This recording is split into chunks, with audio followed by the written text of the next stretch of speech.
moving on to something a little lighter, the World Cup. Yes! The world's biggest sporting event is underway right now in Russia. So for anyone hoping to make the trip, we'd like to present the Jefferies Loathsome Planet Guide to Russia.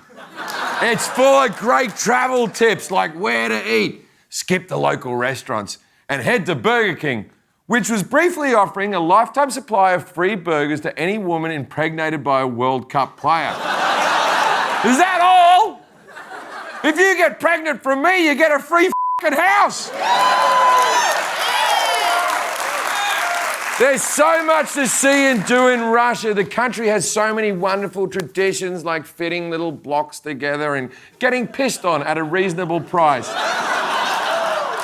And who can forget homophobia? Football fans is one of the most aggressive homophobic group in Russia. If you are activist and you are football fan and LGBT, I think it's not a good idea. Russian law actually bans positive depictions of homosexuality. In fact, their version of Queer Eye is just 5 straight men who go to another guy's house. Looks good, very nice. Don't shave back. What's the point? In at least one city, residents are encouraged to tell police when they see gay men kissing. So during halftime, make sure you enjoy the new kiss. Go ahead, kiss. I dare you, kiss. Cam. But wouldn't you know it, there's more to love about Russia than its rich tapestry of anti-gay hatred. There's also its infectious spirit of racism. FIFA fined Russia £22,000 after black players for the French national team were targeted with monkey chants during a game in St. Petersburg.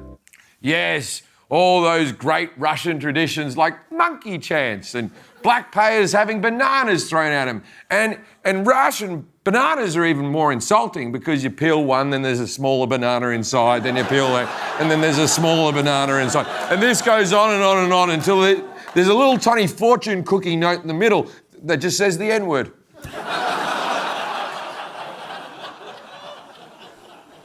Luckily, Russia is doing something about its racism problem. Alexei Smeritin was one of Russia's greatest football heroes. He retired 8 years ago, but he's back in the field now in a new role as Russian football's official anti-racism inspector. A racism inspector? I mean, how did we think of this before? Hello, I am racism inspector.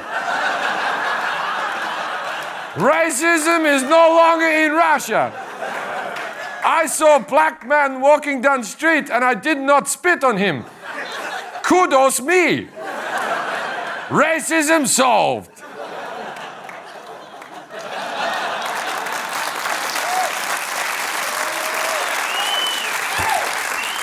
Okay, yes, Russia is not a great place for gay people or black people or people. But the great thing about visiting the World Cup is that everyone gets the shit kicked out of them. Russia is home to some of the world's most notorious soccer hooligans. At last year's Euro Cup in Marseille, France, a coordinated attack by hooligans from Moscow put close to 30 England supporters in the hospital. The surprise attack was the result of months of organized training. Кидаем плечики, пацаны. All right, you're not going to tell me that that's a bunch of closeted homosexuals working out their frustrations on each other? Right? Like,